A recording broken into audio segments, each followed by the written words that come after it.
سب سے پہلے شاہ صاحب رحمہ اللہ یہ فرماتے ہیں کہ ہماری جو پیچھے باتیں گزر چکی ہیں ان سب سے باتوں سے ظاہر یہ ہوتا ہے کہ بہت بڑی بھلائی ہے کہ بندہ قرآن کو یاد کرے۔ ابو امامہ رضی اللہ تعالیٰ عنہ کی ایک روایت نقل کرتے ہیں، لا يعذب قلبا والقرآن، سنن دارمی کی روایت ہے کہ اس دل کو عذاب نہیں ہوگا جس نے قرآن کو یاد کیا اور قرآن کو محفوظ کیا۔ نحمده ونصلي على رسوله الكريم، اما بعد فاعوذ باللہ من الشیطان الرجیم، بسم اللہ الرحمن الرحیم۔ معزز سامعین، جیسا کہ ہمارا ایک اہم ترین موضوع چل رہا تھا، رمضان المبارک کی وجہ سے موقوف کیا گیا، وہ ہے قرآن مجید کی تفسیر بے نظیر قرآن سید ابو محمد بدیع الدین شاہ راشدی رحمہ اللہ کی تفسیر کا اردو میں مفہوم و خلاصہ ہم آپ کے سامنے بیان کر رہے ہیں۔ اس حوالے سے ہمارا جو موضوع چل رہا ہے وہ ہے تیسری فصل پہلے باب کی، اور اس میں ایک درس ہمارا گزر چکا ہے۔ آج اسی موضوع کو آگے بڑھاتے ہوئے چند باتیں اور ذکر کر دیتے ہیں۔ سب سے پہلے شاہ صاحب رحمہ اللہ یہ فرماتے ہیں کہ ہماری جو پیچھے باتیں گزر چکی ہیں ان سب سے باتوں سے ظاہر یہ ہوتا ہے کہ بہت بڑی بھلائی ہے کہ بندہ قرآن کو یاد کرے۔ ابو امامہ رضی اللہ تعالیٰ عنہ کی ایک روایت نقل کرتے ہیں، لا يعذب قلبا والقرآن، سنن دارمی کی روایت ہے کہ اس دل کو عذاب نہیں ہوگا جس نے قرآن کو یاد کیا اور قرآن کو محفوظ کیا۔ تو مسلمانوں کو قرآن مجید یاد کرنے کا خاص خیال کرنا چاہیے۔ شاہ صاحب رحمہ اللہ نے فائدہ لکھا ہے کہ قرآن کو یاد کر کے عمداً بھلا دینا، جان بوجھ کر بھلا دینا ایک بہت بڑا گناہ ہے۔ حافظ ابن کثیر رحمہ اللہ نے فضائل قرآن، سنن ابی داود، جامع ترمذی، ابو یعلا اور مسند بزار کی ایک روایت نقل کی ہے سیدنا انس رضی اللہ تعالیٰ عنہ سے، اور یہ روایت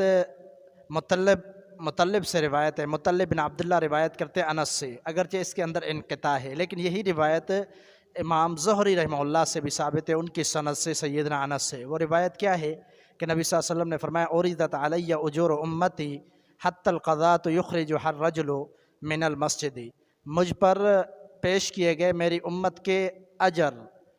اور نیکیاں، اعمال، ان میں سے یہ بھی میں نے دیکھا کہ ایک بندہ ایک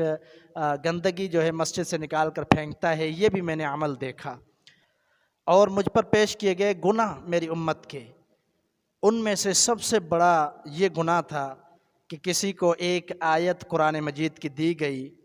یا قرآن میں سے کوئی صورت دی گئی اور پھر اس نے بھلا دیا۔ تو یہ روایت واقعتاً ایک وعید ہے کہ گناہوں میں ایک بڑا ہی عظیم گناہ ہے کہ قرآن مجید کو یاد کر کے بھلا دیا جائے۔ تو حقیقت یہ ہے کہ قرآن مجید یاد ہونے کے بعد پھر بھلا دینا یہ ایک بہت بڑی بدبختی ہے، بدبختی کی طرف اشارہ ہے کہ اس سے بڑی بدبختی کوئی ہے نہیں۔ شاہ صاحب رحمہ اللہ نے یہاں پر مشکات کی روایت کو نقل کیا ہے، جو کہ نبی علیہ الصلاۃ والسلام نے فرمایا کہ تعاہد القرآن فوالذی نفسی بیدہ لہو اشد تفصیعا من الابل فی عقلها، یہ صحیح بخاری مسلم کی روایت ہے۔ اسی طرح ایک اور روایت بھی اسی معنی میں آتی ہے، تیسری روایت بھی آتی ہے۔ تین روایات شاہ صاحب رحمہ اللہ نے نقل کی، ان کے بعد اس پر تبصرہ فرمایا کہ ان کا مفہوم کیا ہے، اور مفہوم یہ بیان کیا کہ قرآن مجید کو ہمیشہ پڑھتے رہو اور اپنے سینے میں محفوظ رکھنے کے لیے ہمیشہ پڑھتے رہو،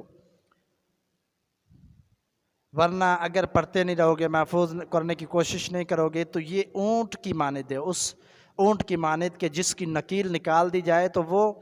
بھاگ پڑتا ہے۔ وہ اونٹ جو مست ہو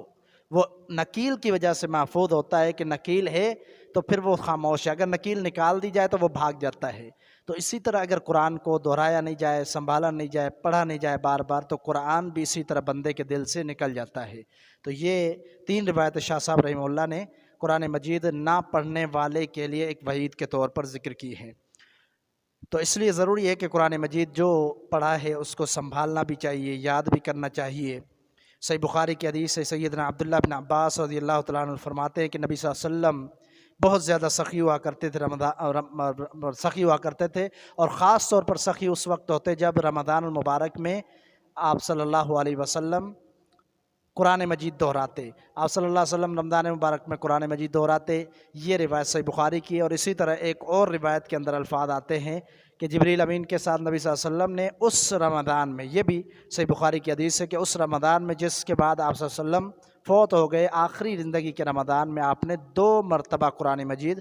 دہرایا، مرتین فی العام الذی قبض۔ آپ صلی اللہ علیہ وسلم نے 2 مرتبہ قرآن مجید کو دہرایا آخری زندگی کے رمضان میں۔ تو معلوم ہوا کہ آپ نے بھی یہی ترغیب دی ہے کہ قرآن کو دہرایا کرو، جو بھی آپ کو صورت یاد ہے، جو بھی آیت یاد ہے اس کو دہراؤ۔ اگر دہراؤ گے تو یہ محفوظ رہے گا، نہیں دہراؤ گے تو محفوظ نہیں رہے گا۔ اور اونٹ کی نکیل کی طرح، جس طرح اونٹ بھاگ جاتا ہے اس طرح جلدی سے یہ سینے سے نکل جائے گا، پھر آپ پچھتاؤ گے، پچھتاوے کے علاوہ کچھ نہیں ہوگا۔ اور وعیدات بھی بڑی سخت ہیں، پہلے ہم بیان کر چکے ہیں کہ شاہ صاحب رحمہ اللہ نے قرآن صرف اس لیے بعد میں یاد کیا، 3 مہینوں کے اندر یاد کیا، لیکن وجہ یہ بتلائی کہ میں اس لیے حفظ نہیں کر رہا تھا کہ مجھے پتہ تھا کہ اگر میں بھول جاؤں اور مجھے ٹائم نہ ملے یاد کرنے کا، دہرانے کا، تو پھر اس کی وعید سخت ہے، عذاب سخت ہے، اس لیے میں نے یاد کرنے کو موقوف کیا ہوا تھا۔ یہ شاہ صاحب نے وجہ بتلائی ہے۔ تو اللہ تعالیٰ سے دعا ہے کہ ہمیں صحیح معنی میں قرآن مجید کا فہم عطا فرمائے۔ وآخر دعوانا ان الحمد للہ رب العالمین۔